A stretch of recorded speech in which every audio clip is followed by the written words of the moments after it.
جان مصطفیٰ کی بارگاہ میں صلاۃ و سلام کا نذرانہ کیوں پیش کرتے تھے؟ خدا کی قسم اس لیے کہ ہر شے اور ہر جزو و کل مصطفیٰ جان رحمت کی سیرت پاک کے قائل، اور اسی سیرت کا ایک عظیم عنوان امت کا نام غوث اعظم ہے.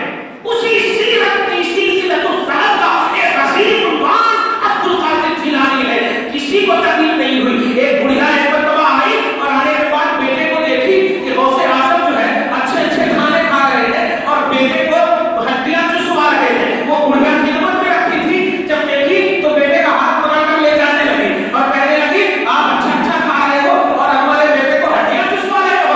تو وہ کیسے جانے لگی؟ تو جانے کے بعد ہنستے ہوئے کہتے ہیں ماں ذرا ادھر سنو، کس لیے لے جا رہے ہو؟ تو کس لیے یہ بھی پوچھنے کی چیز ہے. میں آپ کی خدمت میں رکھی تھی کہ آپ جو ہے کچھ اچھے سے ان کو بہترین سے صحت وغیرہ کا خیال رکھتے، لیکن آپ کو ہڈی کھلا رہے تھے. جب آپ اللہ بیٹھو اور بیٹھنے کے بعد ہڈیاں جتنی بھی تھیں آپ نے کہا اے ہڈی اپنا اپنا گوشت لے، اپنا اپنا گوشت لے.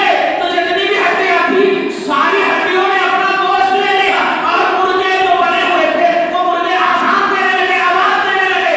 اب جو ہے عورت پریشان کہ یہ کیا ہوا، یہ کیا ہوا. اچھا اس کو آپ الٹا پلٹا نہیں سمجھیے گا. اللہ تعالیٰ ہر چیز پر قادر ہے. وہ قادر ہے کہ ہڈی میں گوشت لا دے. خدا نے کیا تو قدرت ہے، ولی نے کیا تو کرامت ہے. بس ولی پر محمود رہے. غوث اعظم نے جب ایسا جملہ کہا تو ماں نے کہا بیٹا اب مکمل ہمیشہ نہیں رہنا، میں بھول گئی تھی. عبد القادر نے کہا سر پہلے مجھے بھی اسی ہڈی کی طرح چوسنے کی راہوں پہ گزرنا پڑا ہے، تب جا کر کے یہ درجہ ملا ہے. اس لیے درجہ علیہ پانے کے لیے آپ کو تکلیفوں سے گزرنا ہوگا، پریشانیوں سے گزرنا ہوگا، اختلافات کو دیکھنا ہوگا، انتظامات کو دیکھنا ہوگا، اعتراضات کو دیکھنا ہوگا. لیکن ان سب کے لیے آپ کے پاس اگر ہتھیار ہے، تکلیفوں کے لیے صبر ہے اور عمل کے لیے تقویٰ ہے. یہ دونوں چیز آپ کے لیے ہو گیا تو قرآن کہتا ہے لا یضرکم کیدہم شیئا، کبھی بھی دشمنان دین تمہارے اوپر حاوی نہیں ہو سکتے.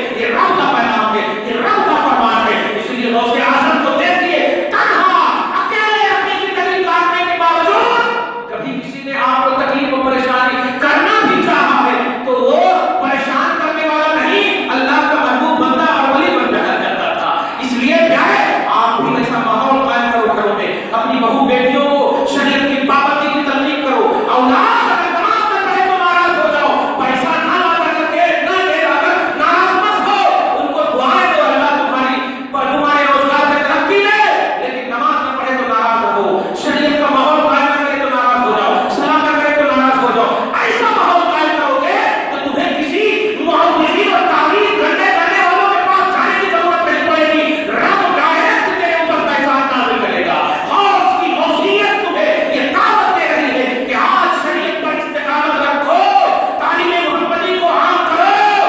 ہم اگر بنے ہیں، ہمیں رب نے اگر چنا ہے تو اس کی صرف وجہ شریعت پر استقامت ہے. تم بھی اگر کچھ بننا چاہتے ہو شریعت پر اپنے حساب سے استقامت بھرنے کی کوشش کرو. انشاءاللہ عز و جل وہ دن دور نہیں کہ تم غوث میں کہیں غلام غوث ضرور بن جاؤ گے. دعا ہے پروردگار عالم آپ کو ہم سب کو سچا پکا مومن موحد مسلمان بنائے، فرزندان توحید کی عظیم جماعت میں داخل فرمائے. یا اللہ ہم سب کو محبت کی دنیا میں قائم اور آباد رکھنا.